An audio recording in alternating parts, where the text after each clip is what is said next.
할렐루야. 오늘도 주님 안에서 복되고 형통한 하루가 되시기를 주님의 이름으로 축원합니다.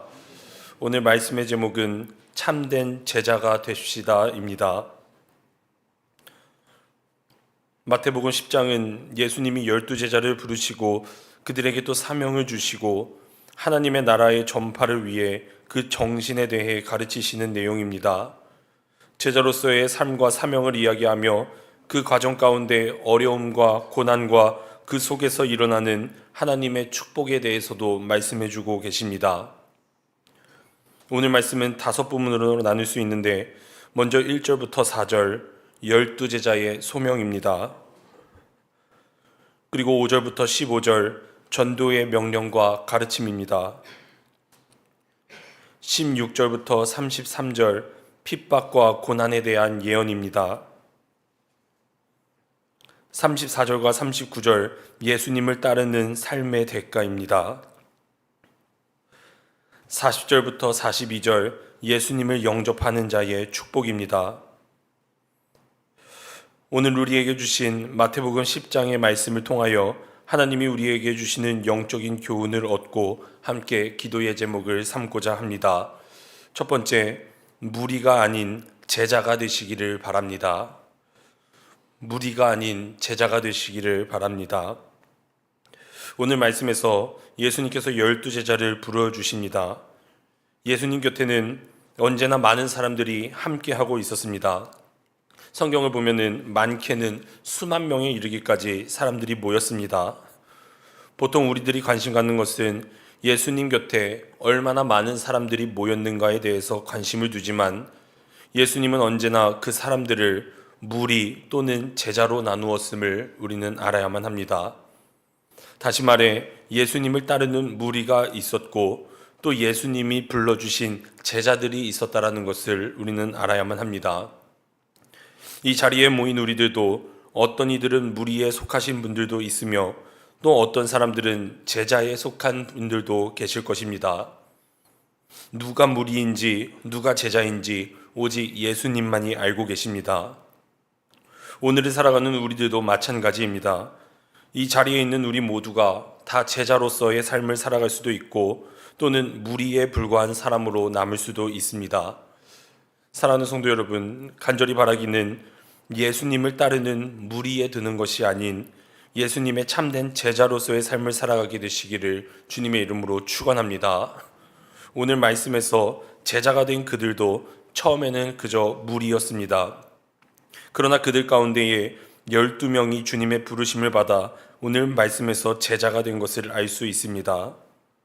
우리 모두는 다 부름받은 사람들입니다. 우리도 역시 하나님의 자녀로서 부름을 받았다는 사실을 알아야만 합니다. 오늘날 한국교회에 작게는 몇 명부터 많게는 몇십 명이 함께 모인다라고 해도 사실 모두가 다 충성된 직분자가 아닌 또한 항상 은혜 아래 있는 것만도 아니라는 것을 우리는 잘 알고 있습니다. 예수님께서 그 수많은 무리들 가운데에서 택하시고 부르신 제자가 12명이었던 것과 같이 수많은 사람들이 모이는 교회라고 해도 교회 안에 충성된 직분자가 많지 않은 것 또한 사실입니다. 또한 그 가운데서 작은 일들로 인하여 교회에 나오지 않으시는 분들도 많이 계십니다. 마치 예수님께서 예루살렘 성을 향하여 나귀 새끼를 타고 들어가게 될 때에 종려나무 가지를 손에 들고 환영하며 호산나 호산나 외치던 수많은 무리들이 불과 며칠이 지나지 않아 돌변하고 예수님을 십자가에 못 박으라고 소리쳤습니다. 무리들 가운데 많은 사람들이 우리 예수님에게서 얻을 것이 없다라고 생각하게 되었을 때 그들 모두가 다 예수님을 떠나게 되었습니다. 그때 12제자에게 말씀하십니다. 너희도 가렸느냐? 시몬 베드로가 말합니다. 주의 영생의 말씀이 계심에 우리가 누구에게로 가오리이까? 우리는 주가 하나님의 거룩하신 자이신 줄로 믿고 있사옵나이다. 사랑하는 여러분, 이것이 무리와 제자의 차이인 줄로 믿습니다. 무리들은 그저 자기 것만을 생각하며 자기가 필요할 때에만 주님을 찾습니다. 그러나 제자들은 다릅니다. 끝까지 희생하고 헌신하는 삶, 그것이 바로 제자의 삶인 줄로 믿습니다. 예수님은 충성하되 끝까지 죽도록 충성하라고 말씀하십니다. 사랑하는 여러분, 오늘날에도 무리와 제자는 분명히 존재합니다. 같은 공간에서 함께 하나님 앞에 예배를 드릴 수도 있습니다. 그러나 그들은 예수님을 바라보는 시각이 다릅니다. 간절히 바라기는 내가 먼저 하나님을 사랑한 것이 아닌 하나님이 먼저 나를 사랑하시고 나를 이 자리에 불러주신 그 은혜에 감사하며 무리가 아닌 제자가 되어서 하나님의 나라를 위해 헌신하시는 예수님의 참된 제자들이 되시기를 주님의 이름으로 축원합니다. 두 번째로, 세상이 아닌 하나님을 두려워하는 제자들이 되시기를 바랍니다. 세상이 아닌 하나님을 두려워하는 제자들이 되시길 바랍니다. 오늘 28절 말씀입니다. 몸은 죽어도 영혼은 능히 죽이지 못하는 자들을 두려워하지 말고 오직 몸과 영혼을 능히 지옥에 멸하실 수 있는 이를 두려워하라. 사람에게 있어서 최고의 두려움은 아마 육신의 죽음일 것입니다. 그래서 나의 몸을 해하려 하거나 내 몸을 죽이려 하고 하는 사람들을 두려워할 것이고, 그러한 사람들의 말에 어쩔 수 없이 순종하게 될 것입니다. 그런데 예수님께서 말씀하시는 것은 그렇게 몸을 죽이는 사람들보다 더 두려워해야 할 분은 하나님이다 라고 말씀해 주십니다. 왜냐하면 하나님은 몸뿐만이 아닌 더 중요한 영혼을 지옥에 멸하실 수 있는 분이기 때문입니다. 이 세상에서의 몸은 잠시뿐이지만 영혼의 죽음은 영원하기 때문에 더 심각한 것입니다. 그런데 사람들의 문제점은 눈에 보이는 육신의 죽음은 두려워하고 있는데 영원한 죽음인 영의 죽음은 굉장히 소홀히 여긴다는 것입니다. 요한복음 20장 14절엔 이렇게 말씀하십니다. 사망과 음부도 불못에 던져지니 이것은 둘째 사망 곧 불못이라. 성경에서는 분명히 불못과 같은 지옥이 있음을 말하고 계십니다. 이렇게 지옥에 말씀하시는 이유는 예수님은 그 지옥 같은 둘째 사망에서 우리가 벗어나기를 원하시기 때문입니다. 그런데 어리석게도 사람들은 영원한 사망인 그 지옥에 대해서는 소홀하게 생각합니다. 심지어 예수를 믿는 학자들도 사랑의 하나님께서 어떻게 지옥을 만드실 수 있느냐라고 말하며 지옥을 부정하며 사랑의 하나님만을 강조하고 우리 하나님을 두려워할 필요가 없다라고 주장하는 사람들도 있습니다. 그러나 우리가 분명히 알아야 할 것은 하나님은 사랑의 하나님과 동시에 공의로우신 하나님이 되십니다. 항상 공동의 기도의 제목을 드리게 될 때에 모든 위정자들이 하나님을 두려워하고 경외하게 해달라고 기도를 하는데 요즘은 정말 하나님에 대한 두려움을 상실한 시대인 것 같습니다. 그러나 성도는 하나님을 두려워하는 사람들입니다. 세상의 권세가 아무리 두렵다라고 할지라도 하나님이 두려운 분임을 알고 하나님 앞에서 순종의 삶을 살아가야 한다는 말씀입니다. 출애굽기 말씀을 보시면 하나님을 두려워했던 두 산파의 이야기가 나옵니다. 이스라엘 자손이 애굽에 들어가서 점점 번창하게 되니 바로 왕은 이스라엘 민족을 노예로 만들어 버렸고 중한 노동을 시키며 학대했습니다. 그런데도 이스라엘 민족이 번성하게 되자 바로는 히브리 산파 십브라와 부하라고 하는 두 사람에게 명령을 내려서 히브리 여인이 해산하는 것을 도우게 될 때에 아들이면은 죽이고 딸이면은 살려두라고 명령합니다. 그런데 산파들이 왕의 명령을 어기고 남자 아이들을 살려뒀습니다.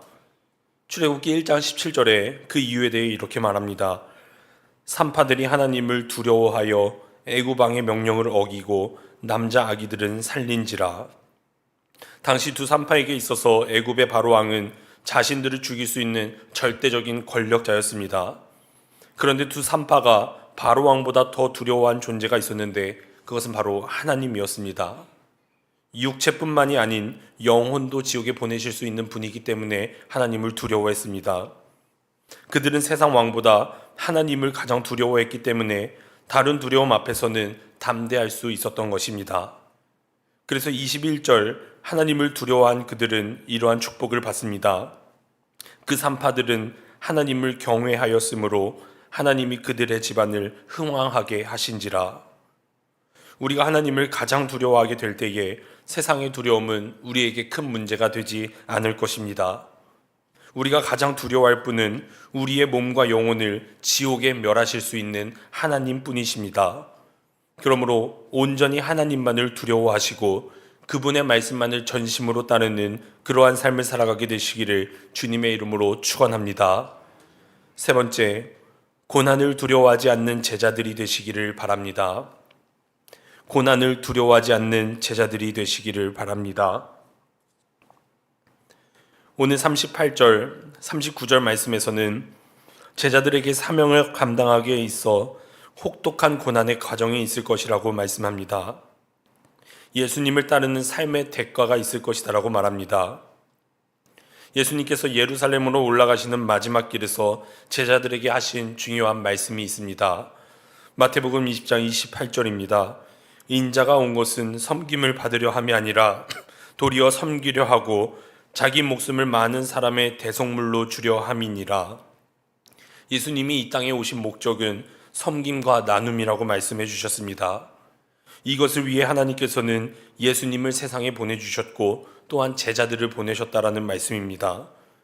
하나님께서 예수님을 이 세상에 보내시고 예수님은 제자들을 세상에 보내신 이유가 진리로 거룩하게 하기 위함이라는 것이었습니다. 곧 구원의 복음을 전파하시기 위함이셨습니다. 하나님께서는 얼마든지 자신의 천사장들을 보내실 수도 있었을 것입니다. 그러나 하나님은 그렇게 하지 않으셨고 구원의 길을 여시기 위해 자신의 독생자가 되는 예수님을 고난 속으로 직접 들여보내신 것입니다. 모든 임무에 있어서 중요한 임무들은 믿을 만한 임무를 감당할 만한 인물들에게 맡깁니다. 사랑하는 여러분, 중요한 일은 아무에게나 맡기시지 않으십니다. 하나님께서는 죄인들을 구원하실 그 큰 계획을 위해 예수님을 보내기로 작정하셨고 세상으로 보내신 것입니다. 그리고 예수님께서는 제자들을 불러주셨습니다. 그렇다면 이 생명의 복음을 전할 그 사람들의 누구인가 함은 바로 그분의 길을 따르는 참된 제자가 되는 우리들인 줄로 믿습니다. 오늘 이 말씀을 읽으면 가끔은 두렵기도 할 것입니다. 또 걱정도 될 것입니다. 그러나 구원의 복음을 전하는 자들은 이 정도의 고난은 감수해야 한다라는 말씀입니다. 사도 바울이 복음을 깨달았게 되었을 때 이렇게 고백합니다. 로마서 1장 16절, 내가 복음을 부끄러워하지 아니하노니 이 복음은 모든 믿는 자에게 구원을 주시는 하나님의 능력이 됨이라. 먼저는 유대인에게요 그리고 헬라인에게로다.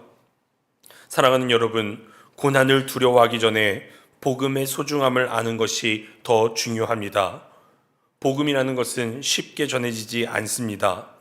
오직 제자되는 전도자들의 수고와 헌신을 통해서만 전해진다라는 그 사실을 우리는 꼭 기억해야만 합니다. 로마서 8장 18절 말씀, 생각하건대 현재의 고난은 장차 우리에게 나타날 영광과 비교할 수 없도다. 제자로서의 사명을 감당하는 데에 분명히 큰 고난이 따르겠지만 그 고난보다 훨씬 더 큰 영광과 상급이 약속되어 있음을 믿으시기를 바랍니다. 그러므로 그 크신 하나님의 약속을 믿으시고 고난을 두려워하지 마시고 온전히 하나님 나라의 큰 영광을 위해 하나님 나라의 확장을 위해 나아가는 주님의 참된 제자들이 되시기를 주님의 이름으로 축원합니다. 기도하시겠습니다. 사랑과 은혜가 많으신 하나님, 시작되는 2025년도 예수님의 참된 제자가 되기를 소망합니다. 그저 예수님만 따라다니는 무리가 아닌 예수님의 말씀을 쫓아 살아가는 참된 제자가 되게 하여 주시오며 세상을 두려워하는 것이 아닌 온전히 하나님만을 두려워하는 삶을 살아 흥왕하는 주님의 참된 제자들이 될 수 있도록 인도하여 주시옵소서. 제자로서 살아가며 사명 감당하게 될 때에 우리에게 고난도 있지만 그러나 그 뒤에 있는 더 큰 영광과 상급을 바라보며 예수님 말씀 붙잡고 나아가기를 간절히 소망하오니 성령 하나님 역사하여 주시옵소서. 주님, 이 시간 하나님 앞에 귀한 예물을 올려드립니다. 이들의 모든 기도 제목에 응답하여 주시옵고 드리는 이 손길 위에 성령 하나님의 놀라우신 축복이 임하게 하여 주시옵소서. 함께하여 주실 줄로 믿사오며 예수님의 이름으로 기도드렸습니다. 아멘.